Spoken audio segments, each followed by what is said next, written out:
భారత క్రికెట్లో అత్యుత్తమ టెస్ట్ క్రికెటర్ల జాబితాలో అజింక్య రహానే పేరు ఖచ్చితంగా ఉంటుంది. రెడ్ బాల్ క్రికెట్లో రహానే ఎలాంటి ఆటగాడో ప్రత్యేకంగా చెప్పక్కర్లేదు.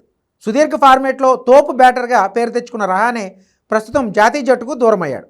దాదాపు 2 ఏళ్ల క్రితం జాతీయ జట్టుకు ఆడిన రహానేకు మళ్లీ చోటు దక్కడం లేదు. యువ క్రికెట్లో రాణిస్తుండడంతో ఈ వెటరన్ బ్యాటర్ను సెలెక్టర్లు పట్టించుకోవట్లేదు. తాజాగా ఇదే విషయంలో రహానే కీలక వ్యాఖ్యలు చేశాడు. టెస్ట్ క్రికెట్ మళ్లీ ఆడాలని ఉందంటూ వ్యాఖ్యానించాడు.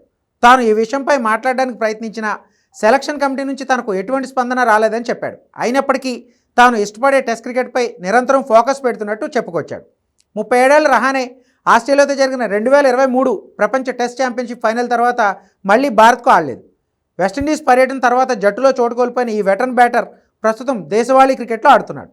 2013లో అరంగేట్రం చేసిన రహానే ఇప్పటివరకు 85 టెస్ట్ మ్యాచ్లు ఆడి 12 సెంచరీలు 26 హాఫ్ సెంచరీలతో 5077 పరుగులు సాధించాడు.